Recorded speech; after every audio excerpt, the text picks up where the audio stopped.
జనమంటే ఆయనకి ఎనలేని ప్రేమ, సేవ ఒకటి ఆయన ముందున్న మార్గం. విశ్వ హిందూ ధర్మ పరిరక్షణ ఆయన కర్తవ్యం. ఆయనే కంబాల శ్రీనివాసరావు గారు.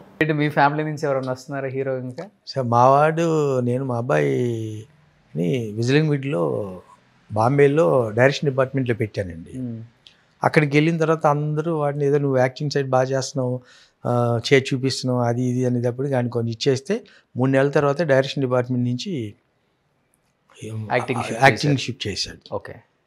ఇక్కడికి వచ్చిన తర్వాత నేను యాక్టింగ్ షిఫ్ట్ అయ్యాను, యాక్టింగ్ నేర్చుకుంటాను అన్నాడు. వైజాగ్ పంపించా ఆయన దగ్గరికి. 3 డేస్లో వచ్చేసాడు. ఏంట్రా అంటే సమో నేను కొంచెం డిఫరెంట్గా కనపడాలన్నాడు అని యూఎస్ న్యూయార్క్ వెళ్ళి అక్కడ న్యూయార్క్ ఫిల్మ్ అకాడమీలో డిప్లొమా చేసి ఇచ్చాడు. వచ్చిన తర్వాత అక్కడి నుంచి ఫోన్ చేశాడు. నారప్ప సినిమాలో వెంకటేష్ పక్కన కొడుకుల క్యారెక్టర్లు 2 ఉన్నాయి, ఒకటి చేసి చూస్తాను, స్క్రీన్ మీద ఎలా ఉంటుందో చూస్తాను డాడీ, ఒకసారి అడగండి అన్నాడు. నేను సురేష్ బాబుతో మాట్లాడా, శ్రీకాంత్ కూడా మాట్లాడితే తీసుకుని పంపించండి సార్ అన్నాడు. అన్నీ పంపించి ఆడిషన్ చేశాక శ్రీకాంత్ అడ్డాలా వచ్చి ఇంటికి వచ్చి, సార్ మీ వాడు నా కథకి భలే సూట్ అవుతాడు, నేనే ప్రొడ్యూసర్, నేను మా ఫ్రెండ్స్ ప్రొడ్యూసరు, నేనే డైరెక్టర్ని, నేను చేస్తాను సార్ మీ వాడితోటి, అందులో వద్దు సార్ నా మాటనండి అని చెప్పి అంటే చాలా హ్యాపీగా ఫీల్ అయ్యాను. శ్రీకాంత్ అడ్డాలంటే పెద్ద డైరెక్టరే కదా, సో హ్యాపీగా ఫీల్ అయ్యి తనతోటి కానీ కమిట్ అయ్యాను. అది అలా డిలే అయ్యి బడ్జెట్ ఎక్కువ వల్ల దీనివల్ల అది డిలే అయింది. ఆ మధ్యలోనే ఆ డైరెక్టర్ పెద్ద కప్కి వెళ్ళాడు. ఆ ముందు అనుకున్న సినిమా అది ఆగిన తర్వాత తనతోటి ఏం చేద్దామనే ఆలోచనలో ఉన్నప్పుడు గుణశేఖర్ యుఫోరియా అని ఒక సినిమా చేశాడు. గుణశేఖర్ దగ్గరికి వెళ్తాను డాడీ, కొత్త వాళ్ళు చేస్తున్నారు కదా అని అంటే నేను గుణతో మాట్లాడు. గుణశేఖర్ సినిమాకి ఫస్ట్ నేను ఆర్ట్ డైరెక్టర్ని. లాఠీ అని ఒక సినిమా తీశాడు, ఆ సినిమాకి నేను ఆర్ట్ డైరెక్టర్ని. ఈ సత్యనారాయణ ఫస్ట్ సినిమాకి నేను ఆర్ట్ డైరెక్టర్ని, గుణశేఖర్ సినిమాకి నేను ఇట్లా. అప్పుడు ఆ సినిమా అంటే ఇట్లా అంటే పంపించండి చంటి గారు, బట్ ఏదైనా నాకు నచ్చితేనే పెట్టుకుంటాను, లేదంటే పెట్టుకోను. నాకు మీరు నా ఆర్ట్ డైరెక్టర్ అనేది పక్కన పెట్టండి, మీకు నేను రెస్పెక్ట్ ఇస్తాను, కానీ నాకు ఆడిషన్ ఇదని చెప్తే పంపించాం. అక్కడ అతను నచ్చి విలన్గా పెట్టుకుంటానండి నేను, మీ వాడు డిఫరెంట్గా చేస్తున్నాడు, విలన్గా అందరూ చేశారు కదా అంటే, సరే 3 నెలలు ఆయన ఒప్పించి 3 నెలలు వెయిట్ చేసి దాంట్లో విలన్గా చేయించానండి. ఓకే. ఆర్టిస్ట్కి ముందు ఎస్టాబ్లిష్ అవ్వడానికి ఏదో క్యారెక్టర్ కావాలి, చెయ్యి, నువ్వు బాగా చేస్తున్నావు అంటే రేపు ఇంకో సబ్జెక్ట్ వచ్చి నేను హీరో కూడా పెట్టుకోవచ్చు కదా అని ఆ సినిమాలో చేసిన. అది నెక్స్ట్ మంత్ రిలీజు, సో అది రిలీజ్ కోసం వెయిటింగ్ అండి. ఓకే. దాని తర్వాత శ్రీకాంత్ అంటే సినిమాలు ప్రొడ్యూస్ చేసే ఉంది మీకుందా? నేను ఇప్పుడు నిజంగా ప్రొడ్యూస్ చేసి చేతులు కాల్చుకున్నారా, లేకపోతే బాగానే సేఫ్గా మంచిగా ల్యాండ్స్ ఫైనాన్షియల్గా బాగా కాల్చుకుని లాస్ట్ 2 సినిమాల్లోనే బాగా ఎక్కువ, మన సినిమా అయితే బాగా ఎక్కువ కాల్చుకున్నాను. ఓ సినిమా కీర్తి సురేష్ని తెలుగులో ఇంట్రడ్యూస్ చేశాను నేనే. అవునా? నరేష్ కొడుకు నవీన్. ఆ సినిమా ఫస్ట్ సినిమా నేనే చేసింది. ఓకే. అది రిలీజ్ అవ్వాలి, సెన్సార్ చేసి అక్కడ పెట్టించా. కీర్తి సురేష్ లాంచ్ చేసింది మీరే ఫస్ట్ ఇక్కడ? ఫస్ట్. ఓకే. ఆ సినిమా రిలీజ్ అవ్వాలి, రిలీజ్ చేయలే, ఎందుకంటే ఆ సినిమా ఓటీటీకి ఇచ్చేద్దాంలే అనే దాంతో చేశాను. ఆ సినిమా ఖర్చు పెట్టేదానికన్నా దాని తాలూకు అమ్మి వాళ్ళు దాదాపు ఒక 70-80 కోట్లు అయిపోయింది. ఎంత? 70-80 కోట్లు అయింది అమ్మిన ప్రాపర్టీస్. మీరా? దానికి ఖర్చు పెట్టింది తక్కువే. 70-80 కోట్లు ప్రాపర్టీ అమ్మేశారు. ఈరోజు వాల్యూ అది. అట్లా ఎంత పోయి ఉంటుంది ఇప్పుడు? తర్వాత లాస్ట్ ఒక ఊర్లో సినిమా కూడా నాకు డబ్బులు రాలే, అది లాసే. అది సినిమా నిలబడింది కానీ మనకి రాలే. 200 కోట్లు లాస్ అయి ఉంటాయా ఇప్పుడు వరకు? అంతా 100 కోట్లు. ఇప్పుడు మనం అమ్మిన ఆస్తులు లెక్కేసుకుంటున్నాం కానీ ఆ రోజుకి వచ్చేటప్పటికి అంత ఉండదు కదండి. అన్నీ కలిపితే 20 కోట్లు ఉంటుంది అంతే, చిన్నవి కాబట్టి. బట్ ఏదైనా నా స్టాండర్డ్కి నా స్థాయికి అవి కొంచెం ఎక్కువే బర్డెనే కదా. ఇప్పుడు సేఫే కదా? ఇప్పుడు కంఫర్టబుల్ సేఫ్ అయినా కానీ బట్ సంపాదించినవి కొన్ని డిస్టర్బ్ అయ్యేటప్పటికి కొంచెం ఆ ఫీల్ కొంచెం ఉంటుంది.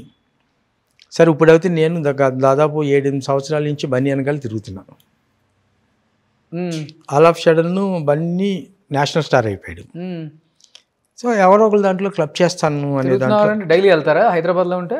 రెగ్యులర్గా ఇక టచ్లో ఉన్న బ్యాచ్ రెగ్యులర్ ఏదో ఒక ప్రొడక్షన్లో ఎవరో ఒకరు దాంట్లో క్లబ్ చేస్తారనేది ఒక నమ్మకంతో అది ఉండండి క్వైట్గా నేను ఎవరో ఒకరు దాంట్లో క్లబ్ చేస్తానన్నాడు. అదే ఆస్తి మాట అంటే మాటనే. నేను ఆల్మోస్ట్ 15 ఏళ్ళ నుంచి ట్రావెల్ అవుతున్నాను. సో నాకైతే నాకు ఇచ్చిన కమిట్మెంట్ ఇప్పుడు తను పెద్ద స్టార్ అయిపోయాడు, ఆ రేంజ్ ప్రొడ్యూసర్స్ అయితే నేను కాదు ఇప్పుడున్న పరిస్థితులు, వాస్తవంగా మాట్లాడాలంటే. వాళ్ళంతా ఇప్పుడు 1000 కోట్లు ఆ రేంజ్లో ఉన్న ప్రొడ్యూసర్స్ కదా. సో ఏదో ఒక ప్రొడ్యూసర్ దాంట్లో ఏదో ఒక ప్రొడక్షన్లో మీకు ఏదో ఒక షేర్ ఇప్పిస్తాను, క్వైట్గా కూర్చోండి అనే దాంట్లో. ఏంది మీ ఇద్దరికి ఎలా అంత మంచి రిలేషన్ ఎక్కడి నుంచి వచ్చింది? అట్లానేం కాదుగా, నాకు బన్నీ చిన్నప్పటి నుంచి తెలుసు, ప్లస్ అన్నీ కాకుండా అరవింద్ గారి దగ్గర నుంచి తెలుసు. అందరం ఒకే తాన్ముక్క బాపతేగా, అదే ఒకటే ఊరు ఒకటే ఇది. అంటే వాళ్ళ నానే ఇప్పుడు అతను 1000 కోట్లు రుణంలో 2,000 కోట్లకి వెళ్ళిపోయాడని వాళ్ళ నాన్నగారే సైలెంట్గా ఉంటున్నారు కదా. గీత ఆర్ట్సే సైలెంట్గా ఉంటుంది బన్నీతో. అందుకే ఇద్దరు ముగ్గురు క్లబ్ చేస్తున్నారండి. ఒకరితో ఇప్పుడు చేస్తున్న సినిమాలన్నీ 1000 కోట్లు 700 నుంచి 800 కోట్ల సినిమాలు అంటున్నారు కదా. దాని నెక్స్ట్ లెవెల్ కూడా దానికన్నా పెద్ద ఫిగర్ ఉంటుంది కదా, చిన్న ఫిగర్ ఉండదు కదా.